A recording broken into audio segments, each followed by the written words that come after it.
So, what should you take to a Spartan race so that your day doesn't become a disaster? Well, today we're going to pack for Palmerton.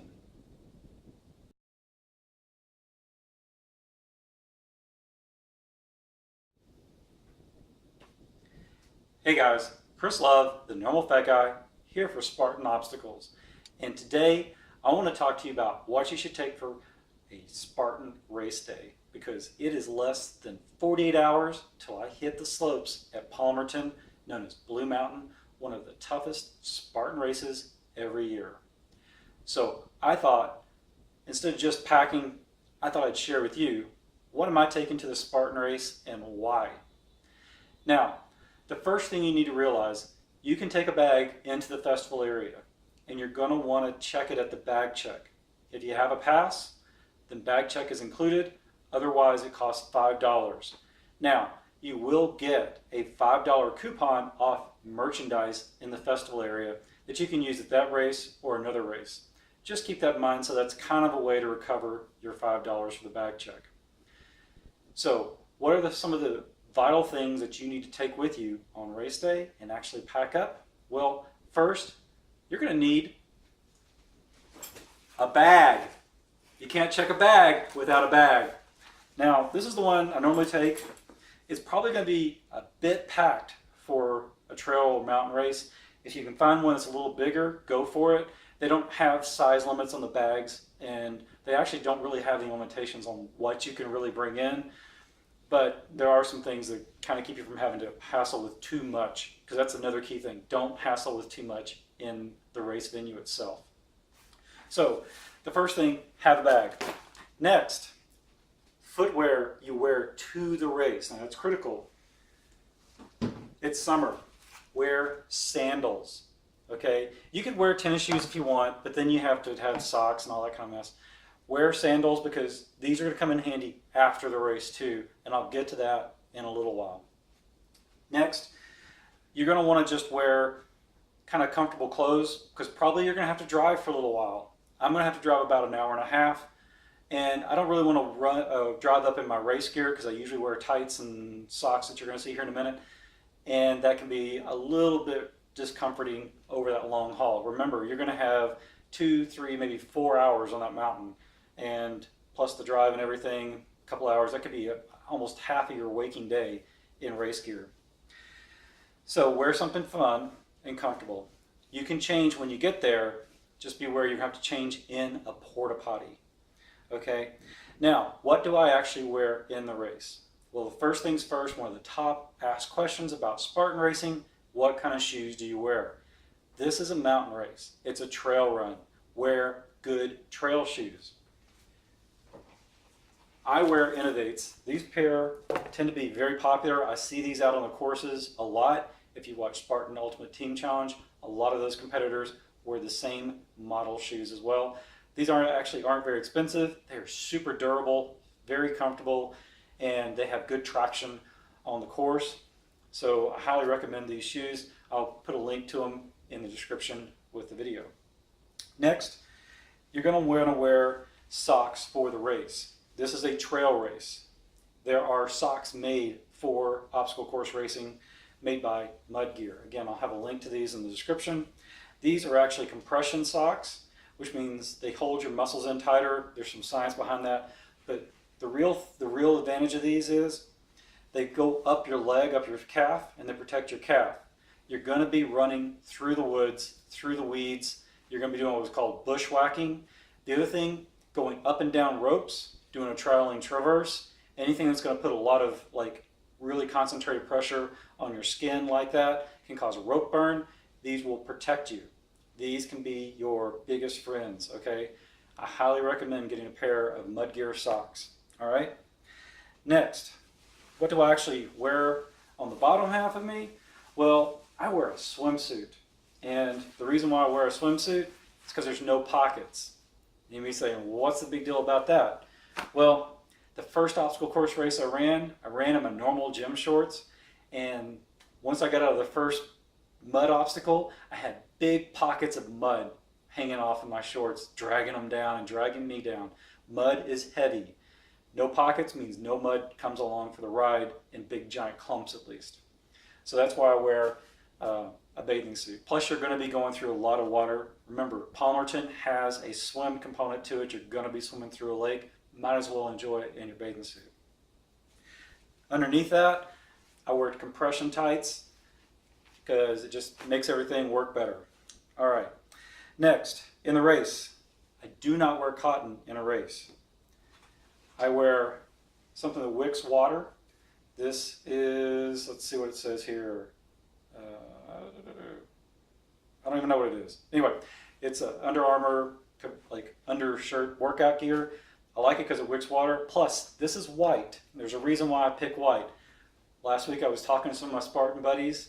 Bald guy. His wife was like, "How do I find you?" He goes, "I'll be the bald guy in black." She goes, "Oh, great, another one of those." That's because you see a lot of bald guys in black. A lot of people wear black to these races. I don't know why.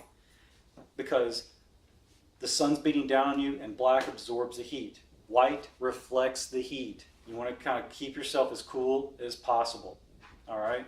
So definitely try to wear something light colored so that you can reflect the heat and not have to deal with it. So that's top to bottom, essentially what I'm going to be wearing in the race. Now you're going to get there, once you get registered and stuff, they're going to give you a timing chip that's going to go around your wrist. When you check your bag, you're going to get another band that's going to go around your wrist. You're also going to get a band that lets you into your heat. So when it's all said and done, you'll have at least 3 things on your wrist. Plus there's also a beer thing. I wouldn't even bother wearing that in the race. You can put that on afterwards because that's when you actually can get the beer. Okay, now you've run the race. You're all happy. You got your medal. You're exhausted. What do you do now? Because you're covered in grime. You get to take a shower, sort of. At any of these races, there is a shower area, if you will. Basically what it is, it's some imported water with some hoses, and you get to squirt yourself down just like you were a kid in the backyard, and it's a mess. You're on top, you're literally on a big giant pit of gross mud.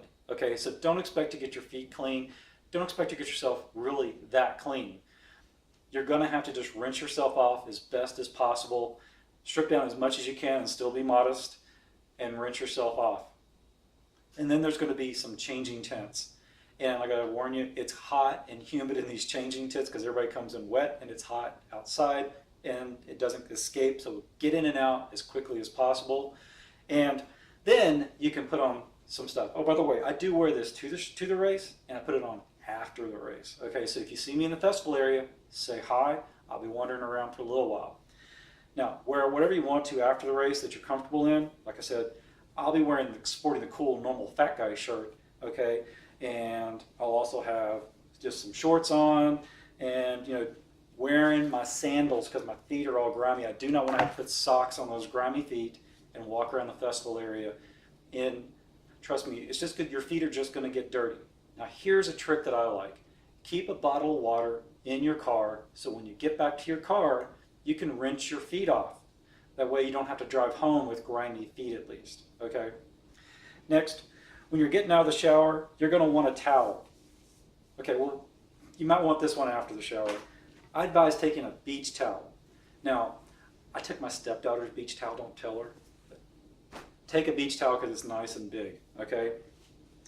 And then have another towel, that way you can at least keep yourself, because you're gonna be sweating a lot even walking around. Now, after the race, you're going to be tired, you're going to be hungry, and they're going to give you a banana.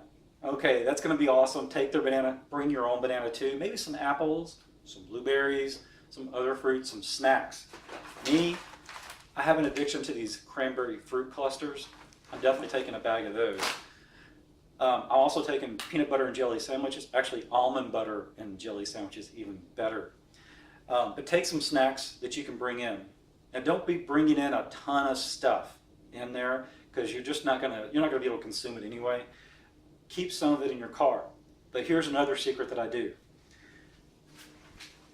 Get a soft cooler, and that way you can put some Gatorade or Powerade or something like this mixed up, stick it in there, keep it cold. Bottled water. I'm going to give you another trick too. A lot of us like put those like frozen things in there.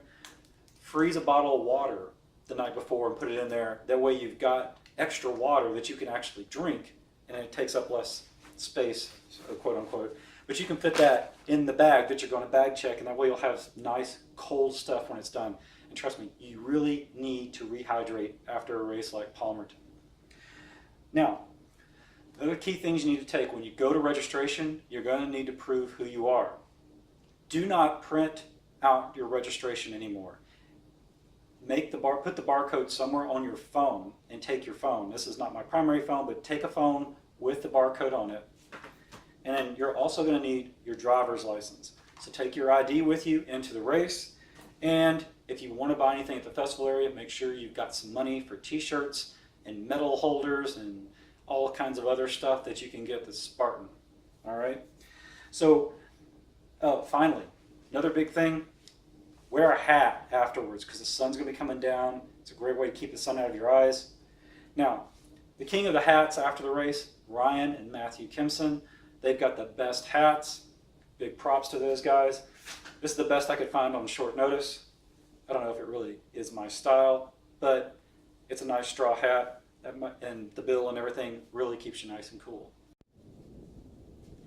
And before I forget, there's actually 2 more vital things you need to take with you. Suntan lotion. Don't drop it. Suntan lotion. This is 50 because my wife definitely doesn't want any sun. Use your own judgment on how much effect you want. And last but not least, this might be the most important thing you take with you. Take a garbage bag, because when you change, the clothes you run in the race are going to be a disaster. And you don't want them touching your nice, shiny new metal. So put your crap in here, and that way you can at least take it out in your bag or carry it outside of the bag if you really want. It might be a better idea. And take it to your car. And when you get it to your car, put it in your trunk. Don't let it sit up in the front with you. And that way you can take it home. Garbage bag.